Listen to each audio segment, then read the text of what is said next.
Come on, bitch, let's go.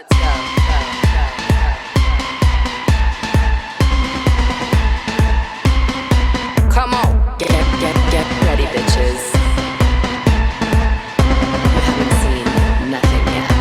Come on. Valentino, Versace, Lamborghini, Bugatti. I got money to burn. I'm single and I'm naughty. Come on. Tiffany's, Cartier, Gucci on Marty. Come on. Break out your black card, boys. It's time to party. Hey, you guys. So it's official. I did come down with pneumonia. I took the 3-day antibiotic.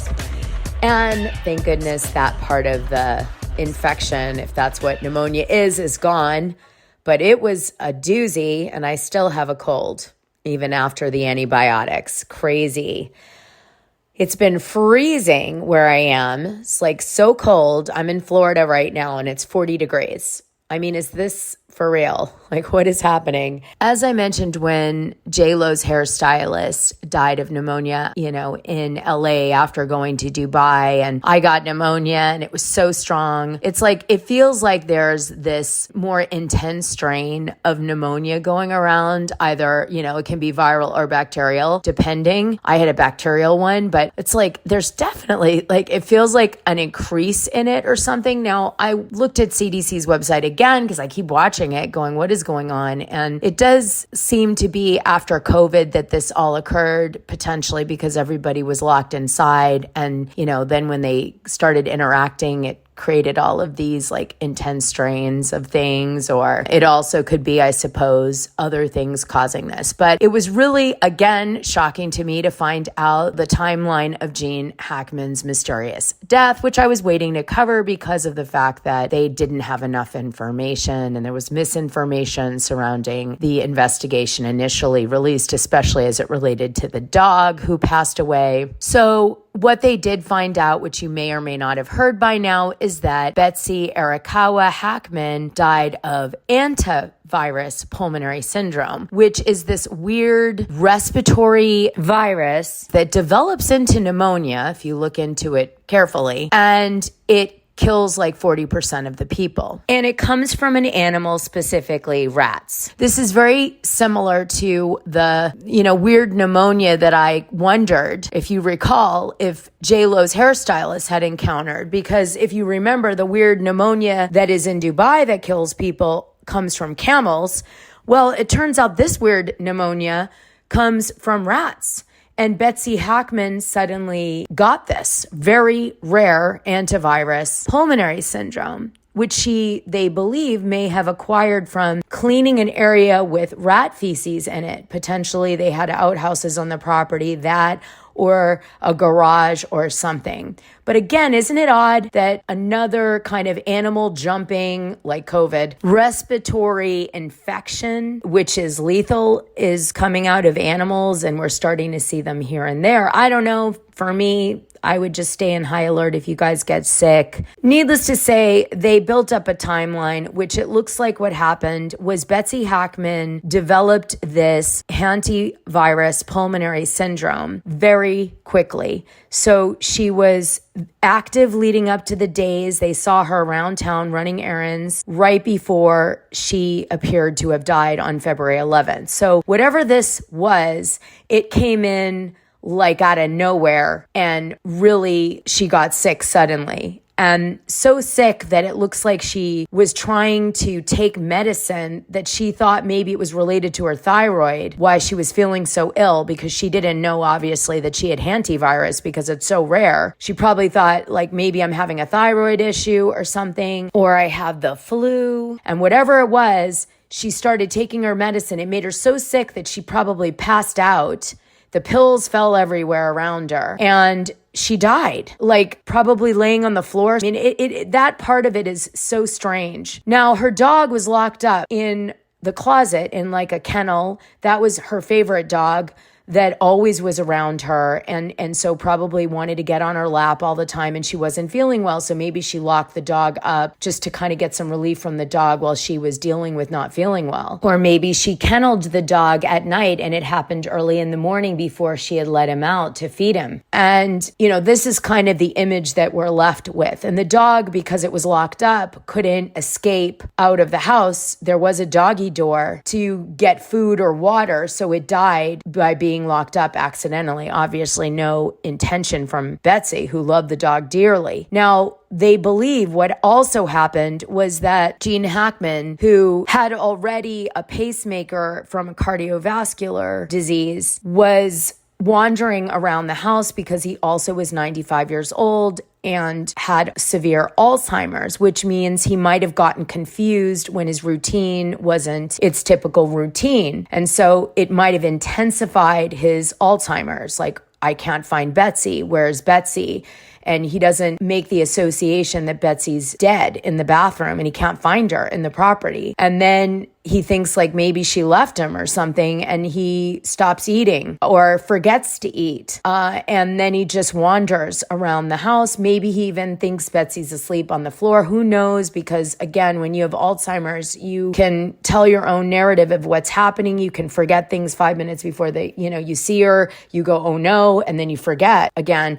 So they think, walked around the property not knowing what to do and for over a week, and then died of hypertensive atherosclerosis, cardiovascular disease, because he had no food in his stomach. So it's possible that his body weakened from the hunger and maybe not drinking water, whatever, that like after a week, his body and with his age and his underlying health condition just activated, and he fell down and he died. And they do believe he fell down at the time that, whatever it was that ultimately killed him, whether it be, the weakness from the hunger or the hypertensive atherosclerosis, cardiovascular disease, but that's what happened. And then he died. And this was about a week after she died. But again, when they did his autopsy, what stood out was he had no food in his stomach, nothing. Now, the other two dogs survived, it looks like, because they were able to get in and out by a doggy door and then, figure out, like all animals do, how to survive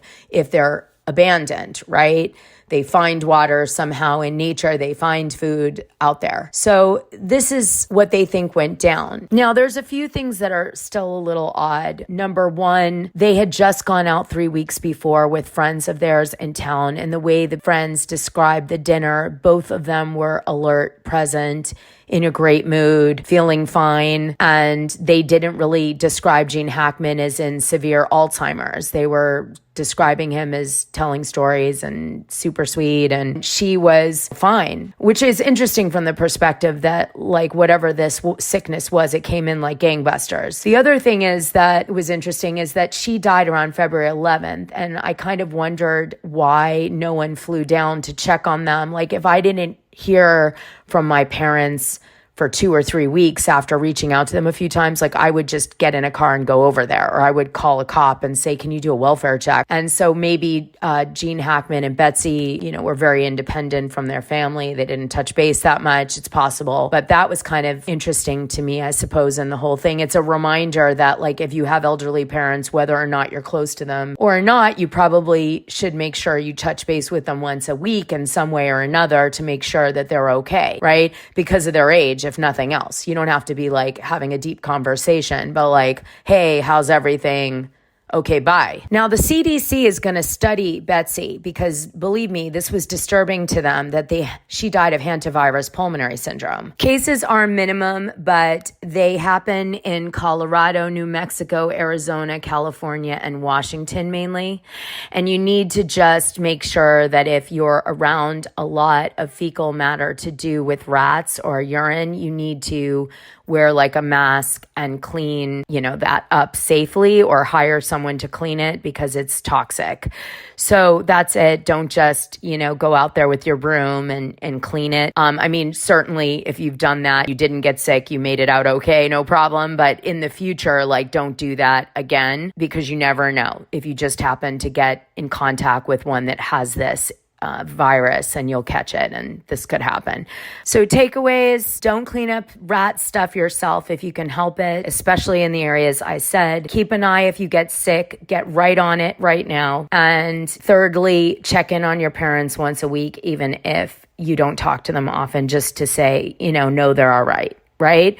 That's it. That's the lesson learned in the Gene Hackman case. Rest in peace, Betsy and Gene and your dog. I bet you guys are over the rainbow bridge together, which is the one silver lining in all this. I wanted to do a different kind of show today. I did get some tea that I wanted to share about Real Housewives of Orange County in the current season. There was a lot of chit chat. As you guys know, I mentioned last week that Heather Marianna had done an Oscar gifting suite. And I reached out to Heather and I said, I don't think people understand the business of these award suites that people do for the Oscars, the Emmys, sometimes Cannes, Sundance. And I said, what's funny is that I used to do those in between my movie premieres and my product placement in movies. And now you're doing them sort of in between your other businesses. And so you guys know Heather is mainly based in Vegas, and then she goes to Los Angeles to do these suites. And she's done, I think, 2 or 3 at this point. And I was like, people will find it really interesting, the business behind these gifting suites. And I'm like, I want to do a show where we talk about that. But there were other things that I wanted to chat with her about. Like, she had a falling out with, the guy that Kim D doesn't use his name and kind of effed her over in his Patreon. And Heather had a fight with him.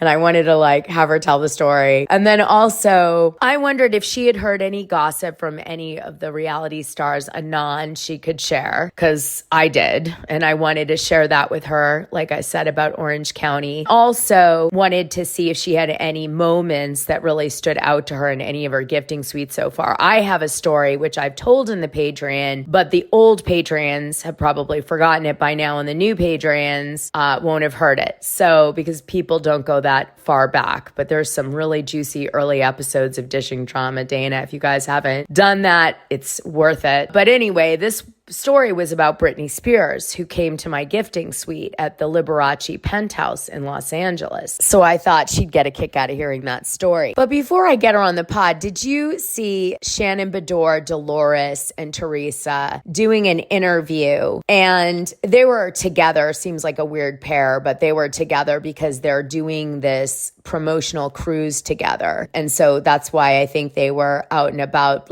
promoting this cruise they're doing. Originally, it was Jennifer Aiden who was supposed to do the cruise with them, and from New York to the Bahamas or Bermuda or something. And then Jennifer Aiden, when she attacked the Mike sub people, lost the gig, and Shannon took over the gig. And so anyway, they ended up doing this interview together, and it was interesting to me. I want to play you a clip from it. So they were asked by Us Weekly, what do they think about the future of New Jersey, which they've been asked a million times, but this was a week ago. So let's check in. Yeah, we're always hopeful. Yeah. Mm-hmm. So. We're workers. I know I liked it. She's a worker. I'm a worker. And it's like a part of you, right? It doesn't define you. Yeah. Not us anyway, but it is a part of our lives that is missed. Has it been weird? Not relaxing. Yeah. Drama free. Drama free, yes. That's good. At first you're on the, you're running on the adrenaline of what you have to do and what's expected of you. And then all of a sudden it's wait, it's been a while now since I've done that. And then it's you go through a little thing, almost like a breakup, I feel a relationship breakup. And then you're you take a little break, and then you're okay, I want to start going again. Sure, yeah, you're it's all different. It's almost not like a death, but you go through all different things. Mm-hmm. Well, it's been part of your lives for How long have you been filming now? This is season 11 for me. For you? Yes. Mm-hmm. So could you imagine not? No, I was just understanding. And after, I think it was COVID, our show took a year. Okay. A year-long pause. We're too. So, and that was hard. It was hard. It was hard, yeah. 2 years now? Oh, really? It doesn't feel like that long. Wow. Yeah, I guess, listen, it was very toxic, so. Yeah. Had to. There's a Frank Sinatra song that it was too hot it was so hot it had to cool down. Sure, no, it's true. That is true. That is true. But do you feel like you would be able to go back into that same environment, or would things have to be different if you were to go back? Well, obviously, Bravo took a break for a reason. Sure, yeah. So I'm sure they're going to, if it comes back, I'm sure there will be changes, Well, I found out that Melissa Gorga and Teresa Giudice have been actually socializing with producers, obviously separately. So the producers are definitely keeping one foot in with both women, probably afraid that one of them might leave and go to another network before they've truly decided what they're doing with Teresa Giudice and Melissa Gorga. Like, are they really saying bye-bye, or are they going to try to do something with them? As you know, Melissa Gorga has been pitching shows about her family for years, so she might be trying to get another network to pick that up. And then Teresa Giudice has her daughter doing an already picked up show called Made in Manhattan, which I'm sure Gia is going to incorporate her mother into in some way. I don't know if she'll be paid, but she'll definitely be there supporting her daughter in this New York, environment. I think Gia Giudice is doing some sort of like event business / opening a restaurant with her mom in New Jersey. So maybe there'll be some storyline to do with that in Made in Manhattan as like what Gia is up to. I don't know, but just a guess, because I know they are really doing that. I know that Teresa a long time ago had said that she was looking to move to California or Florida after her youngest daughter, Adriana, had graduated high school, which was, I think, she's like a sophomore or something now. So 2 years from now. So there's a lot of emerging things happening with all the cast members. Dolores is anxious to come back. The gossip that was dropped to OK Magazine wasn't true. There aren't a concept of hold agreements. Yes, the producers are keeping them around. If the producers weren't interested in them at all, they would just blank them. They would fire them and blank them. They're not doing that. There's rumors about future shows like Made in Manhattan and On Safari, which is like a below deck for Safari. There's new cities that are piloting right now for Bravo. There's other mashup shows like Love Hotel happening.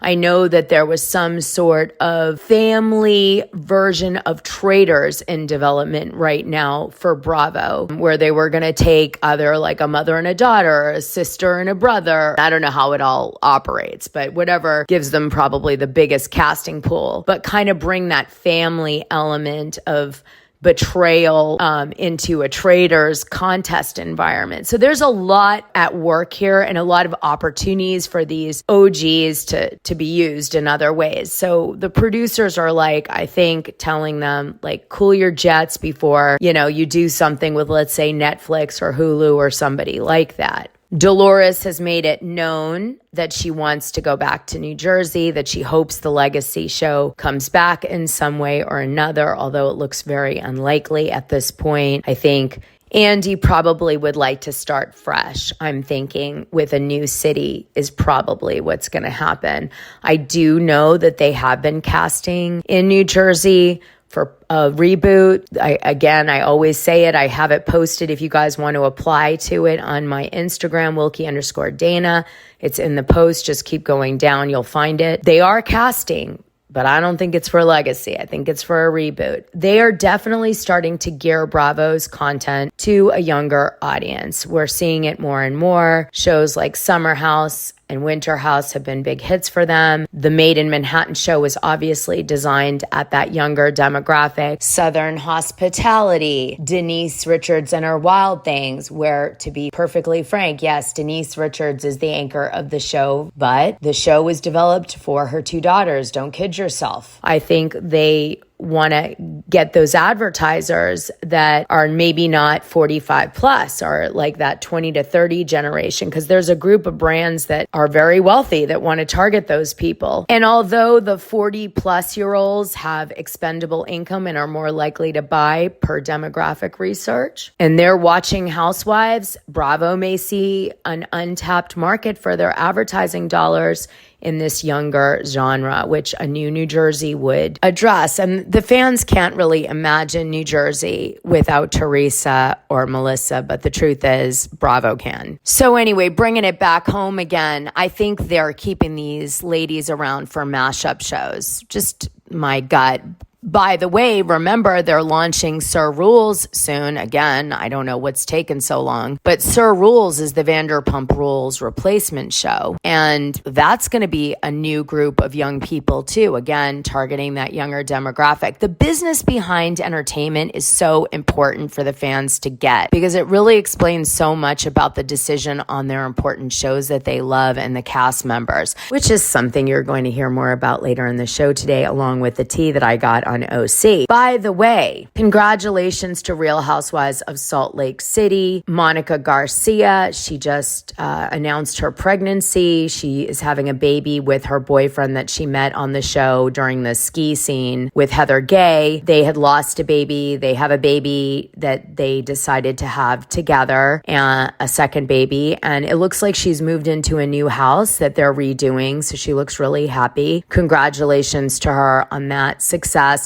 In addition to that, I also wanted to congratulate Real Housewives of New Jersey, Frankie Jr., who just got engaged about a month ago to his girlfriend in St. Patrick's Cathedral. I mean, they're such a good-looking couple. Dolores must be thrilled. Nicole Perico is an aesthetic nurse injector. That's Frankie Jr.'s fiance. She's a BSN RN at Lombardi Plastic Surgery and Lips and IVs. Ooh, that's fun. Good to have a plastic surgery person in the family of some sort, even if it's just injectables. And Frankie Sr. is supposed to be getting married any minute. I don't know if you guys remember this, but he's supposed to be getting married now in March, so could be any day now. He's still running the dispensary of Saddlebrook, and he's been helping Joe Gorga on his comedy tour in Ontario with Melissa Gorga, and doing loads of fun things with them. They're definitely, tight. See, now if it had been me, and I was a producer and I had any whiff of all this happening, I would have done a Catania special where we see Frankie Jr. ask his girlfriend in like a massive way to get engaged. We go to Frank Catania's marriage and we see Dolores and Polly trying to navigate during the special the fact that, he's just finalizing his divorce and when is he going to ask her? And that would have been a great show.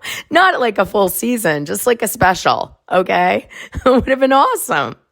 What is going on? Why are people so lame that they can't see these things for what they would be? Sam Bankman-Fried, from FTX, had a conversation about being in prison in an interview. And what he said was so interesting to me. He said he sees Diddy around in the prison and that Diddy is very kind. But of course, he only knows him in that environment. He said that it is very difficult, as we all know, to fight a fair case while you're being held in prison against a prosecutor's office with unlimited budget because you actually don't have any time to work with your legal team during the trial as things come up with the prosecution side. And of course, they're always like surprise attacks. And you actually get no time with your lawyer to address those attacks. And it's exhausting because they take you to and from court and it takes like upwards of 4 hours both ways to actually get you there. And so you're exhausted by the time you get to court and then you're exhausted when you get back from court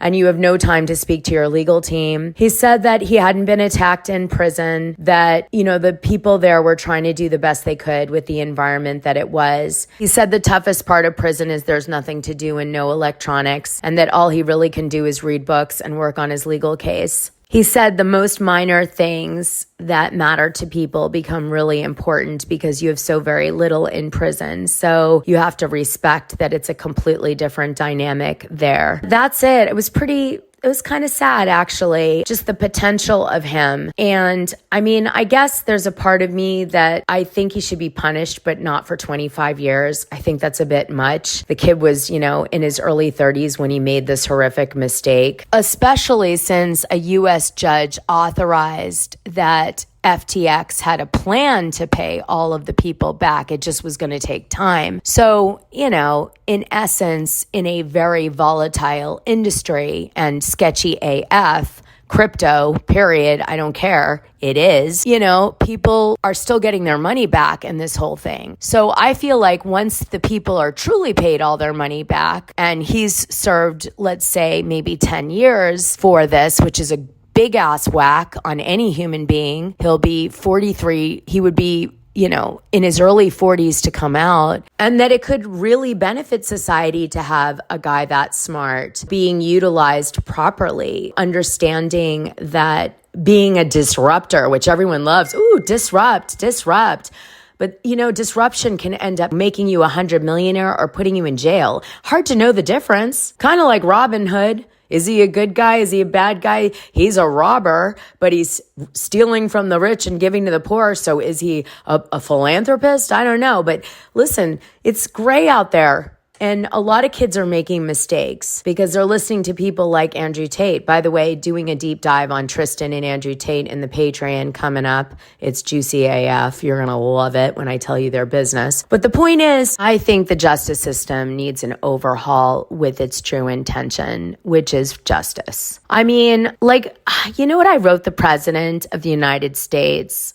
I wrote a letter and I said, you know, I have never been paid child support. My son is owed over $150,000 in child support. And the Secretary of State of the different states, although I keep enrolling them to try to claim it, never get $1. And that man has been, you know, running around out of jail, no punishment to him whatsoever. They took his passport. He got a passport from Descent that he uses. When they got close to getting money from him, he moved to a different state. He doesn't pay taxes. He claims that he just has losses, or he trades under people's names that he has access to their identity, you know, gets with a woman, dates her, convinces her of something, and then uses her to get around all the problems that I created through my judgments on him, you know? And when I think that that is the whistleblower of what caused my life to implode, who, by the way, stole $375,000 from me in a civil judgment, which I still have to this day, for fraud, ladies and gentlemen, fraud,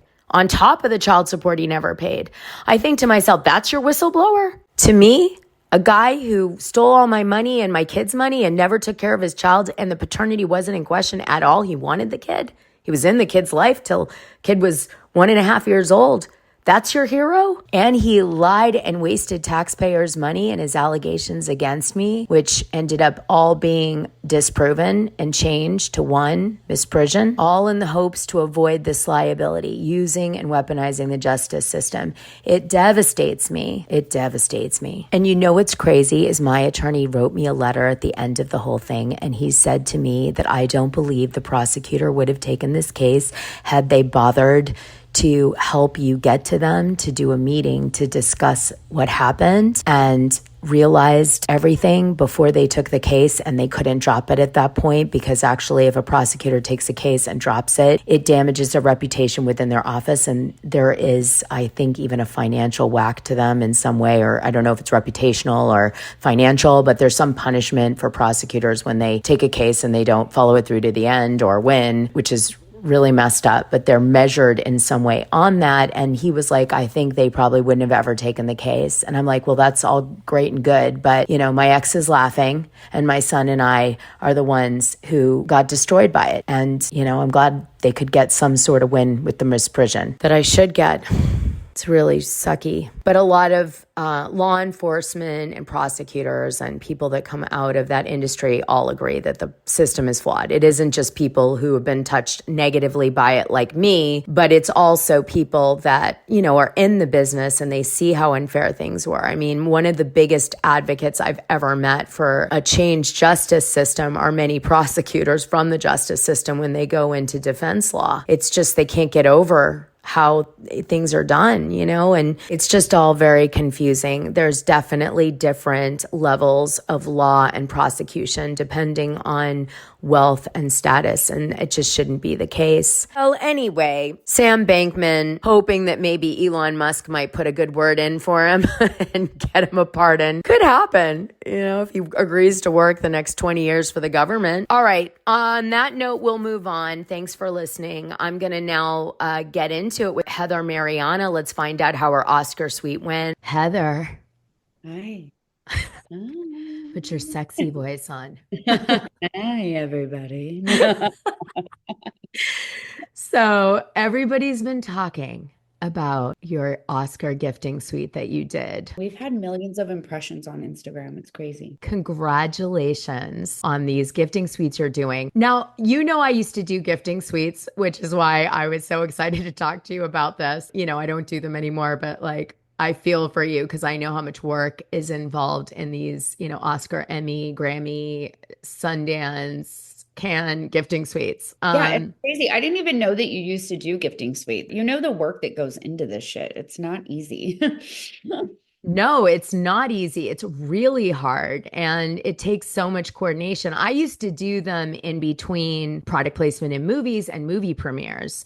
And since I was already dealing with so many brands at that time, right, it was easy to do in the sense that, you know, I could leverage other things, right? But when as a business alone, it was way too much work for me to keep going with. I mean, you know, once in a while it's fun, right? It's a reason to get together with talent. It's like, you know, a cool way to like connect with other brands and stuff like that. But the amount of work is like insane. Yeah. And then it's like people don't realize, like, okay, you plan for 6 months, right? Because I do Oscars, Emmys, and then I'm adding like, I think 2 more next year. Yeah. And then after you get home, you're like trying to decompress and you get like 5,000 text messages a day because you have to do the follow-ups. You got to coordinate with your publicist. You got to do all this stuff. And I don't think I've slept. Like, I just want to sleep today. I know. I'm so glad I could pull you in on the show and make you work. Yeah, I think I have a call at 11 and then I think I'm going to take myself for sushi and then I think I'm going to bed. Like, I think everybody's just going to have to wait, you know? I love it. So what inspired you? Because you were doing cosmetics, like you were doing natural cosmetics. I loved your stuff. Like what made you kind of transition into this? Well, I was the title sponsor for the event because, you know, I was doing the gifting lounges with my brand Beauty Kitchen for 10, 12 years. And that's how I really met a lot of people. And I started doing celebrity collaborations with my brand. And then I started the brand coaching. So now, because of all the connections I have, I'll do a lot of brand deals between celebrities I know and brands that I'm working with. And so it's kind of you're going to be like, what? So I was the title sponsor for the event. And this woman, Doris, ran it. And she was just this firecracker lady, like in her 70s, you know, constantly smoking cigarettes, you know. She'd call me, you know. Yeah. Come here. Yeah. Yeah. So she died. Passed away. And so you were like, I either rise to the occasion or no more gifting. Yeah. And everybody was like, can you take this over? Like, you're the only business savvy person, you know, that we can think of. And like people like Daily Mail and everybody was just like asking me to take it over. And I was like, I need another job. Like, I need a fucking hole in my head. Right. Yeah, like I'm spent already, you know, I'm spent. My assistants are spent. We're just spent over here. And so I was like, I'll try it. And then I hired her production team and this woman, Nicole, who was a fucking nightmare to work with, right? So I paid her all the money. I was like, great, I just have to get the brand. She'll do everything else. Did she do anything? Absolutely not. So that's typical in that industry, you guys, just so you know. Yeah. It was awful. And so I blocked her number and I thought, you know what? I'm glad this happened because I'm one of those people that like everything happens for a reason, you know? And I'm like, because if she would have done her job, then I wouldn't know like the inner workings of like the production side of things. And so I just said, I'm just going to take it over and do it myself. And I made it 10, like from my Oscars event last year to Emmys last year, it was like night and fucking day, you know? We had maybe 20 brands at Oscars. I had 70 brands at Emmys. That's great. That's really good. On-site activations and the gift bag. So yeah, it was pretty amazing. I mean, it's hard work, but it's fun and it's rewarding. And I love it because, you know, it really gets brands out there. You know, if you have a brand and you want to move in different circles and you want to make celebrity collaborations, like this is the event to do it, you know? Yeah. Let me tell everybody just how it works so people know, you know. Chair. Sorry. My dog has a new thing where he likes to eat the bottom of the chairs. You should see Okay. him. Is it a puppy? Yeah, he's gonna be a year on Sunday. Do you want a trick to What? make What the dog stop doing that? What is he? Yes, please. Okay. All right, here's a trick. Now, back when I was loaded, I hired like all the most expensive dog trainers, and the Right. best tip I got from all of them after all the thousands was this. Are you ready, guys? This is worth $5,000, okay? Tell All me. right, you get a water bottle and you fill Oh it my- with change. Oh, Oh, listen, you fill it with change and you put a cap on it, and then you shake the water bottle at the dog every time it does what you don't want it to do, especially like chewing on something or whatever. Now, why? Well, it turns out in dog language, because there's like a language to dogs, that is you growling at the dog. So the dog thinks that you're actually being an alpha dog to it and you're growling at it and you're escalating, because in a dog's language, showing teeth is like back off, but Yeah. a growl is actually like them yelling, and a bite, a nip is like even higher than that. And then like a full-on bite is like a really big deal, right? So Yeah. say is if you use the change, you just shake it like 2 or 3 times. It's basically saying in the dog's language, that's a boundary. Don't do it. And the dog will like stop, and you never have to touch the dog, nothing. That's it. It'll stop. because I thought you were gonna say like the water in the water bottle. Yeah, no. And you know what he did when I did the water bottle? I He went, peed. Oh, drank it. I'm like, what are you doing? He's like, yeah, give me the water. Like, fuck you, bitch. I'm destroying your house. I'm like, Exactly. Well, that's not speaking dog language. I don't know what to tell you, Heather, but you need to learn the language of dog. I speak it "Hey, I've well. got water bottles and I've got a whole 5-gallon bucket of change over here. Yeah, you're going to love it. I'm telling you, it's going to change your life. And you can do that with anything, and the dog will I'm begin gonna to. tag you. Yeah, we'll totally listen. You can put it on your video and tag me. So I had to step out of the interview because, sure enough, as soon as the show was over, Marianna did the change trick that I taught her. And she put on her Instagram that it worked, and the dog literally started doing everything she wanted. So this is a real amazing trick I'm sharing with you guys. I'm the dog whisperer. Okay. So your dog is really cute, by the way. Okay. So He's a terrorist. here is how these gifting suites go, you guys, just so you know. Usually, someone like Heather will go out to different brands and they will offer different tiers of participation in the gifting suite for different branding opportunities. And then also you have to bring free stuff too. And you have to be able to gift that free stuff to a certain celebrity. If it's lower end stuff, you have to be willing to pretty much gift it to anybody that comes in. If it's higher end, it's more discretionary and you can choose, right? Like if you're giving a diamond necklace, let's say, away. Exactly. And in addition to that, sometimes you'll discount for a larger brand because they will draw celebrities. So like if you got, Chopard coming in, that's going to bring a lot of celebrities in to get jewelry to borrow for the Emmys or the Oscars. So those people you might let just be in for like maybe $1,000 or something like cheap, just because you want their name to anchor the event. And then, if you get 1 or 2 of them, then you can start saying, okay, now if you're a big brand, I'm really charging you, right? Because you're with these others. So it also like is determined by how many people are involved in the event. And so you essentially charge different amounts for different brands based on exposure, et cetera, the product, blah, blah. Then you take that money and you use it to reinvest in the event in whatever you can't get sponsored. So booze is usually sponsored, but like you still need to have a gorgeous bar. You need to get a venue that's Yeah. thick I think I ass. spent about 140 grand on this last event. 140,000. Yeah. What was your biggest cost? Venue and food. Yeah. Food was like 40 grand. Because when you deal with hotels, they I'm trying to find another venue because I'm outgrowing the one in Beverly Hills. I looked at the bill because I get so busy, right? And maybe I should look at my bills more often. You got to look at them. Yeah, $11 per piece of sushi, and it was shitty California roll. I was like, $11 for one piece of sushi? Yeah. Like it was like literally like from the grocery store quality. Okay. Well, let me tell you another secret, a gifting suite secret. Yes. Okay.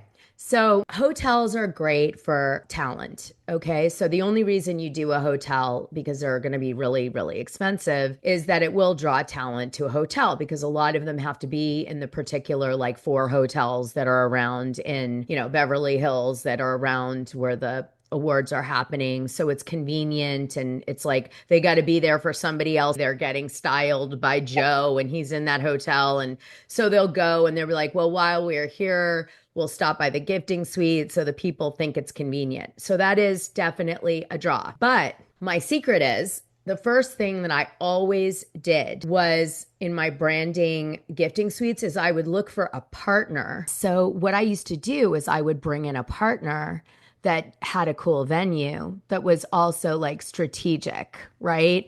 So the story that I'm going to tell you later is about when Britney Spears came to my gifting suite. That was for, I think it was the Oscars, no, Emmys. Was the Emmys? Yeah, I think it was the Emmys. And what I did is Chopard had a brand agency, and the brand agency had Liberace's penthouse in Hollywood, which is wow. Yeah, which is a famous landmark. So I made a deal with Chopard's agency that essentially they would bring in Chopard and give me the venue. And then I would bring all the other sponsors in, right? And then we would split the profits. Right. But why that was important was A, they brought in Chopard in my case, which is a huge draw. Yeah. B, they had Liberace's penthouse, which is another draw, even though it's off the beaten path a little bit because people want to see it. And it's cool. And C, it was another like agency that kind of, had my vibe, right? My cachet or whatever. So that was free, all of that part. And then, very smart. I need to look into that. Mm-hmm. Yeah. So that's how I did that part. And that was really important. And then the other thing I did is I always got free food and drinks from sponsors so that I never paid that overhead. And then that allowed me to get better items in because I didn't need to make so much money. Like I could still make, 20 grand or something for me and my partner, even like 40 total. But, we could give the brands a little bit of a break. So then they could bring better stuff in the suite, which was more important because I needed the talent. Yeah. Yeah. My publicist is really good about getting the talent. We had some really good people. And then, the brands just really brought it. I mean, I had Divine Bowls, and they're coming back for the Emmys. They gave away 3 bowl sets, the sound bowls. Oh, wow. Love they it. brought $500,000 worth of product to the gifting lounge. Jeez. Okay. So tell me a story. Do you have any stories from your gifting suite? I'm going to tell you my Britney Spears one. I mean, I do have a story, but it's not really celebrity related. It's okay. So, but I know you're going to feel me on this. So, you know how like media, like people that are like low level shitty bloggers and they like try to get in because they want the free shit, Yeah. So we vet everybody. There's like a 2 check-ins. I mean, I have Jelly Roll's security team. That's who I have for That's hot. Yeah. So this girl, and I have hated this, and I'm glad this is going to go on Patreon, this fucking bitch for so many years. For the full scoop, join the Dishing Drama Dana Patreon. The link is in this audio description. It's only $6 a month, and you'll get the best information and tea about the things you care about, and even the things you don't know you care about. What are you waiting for?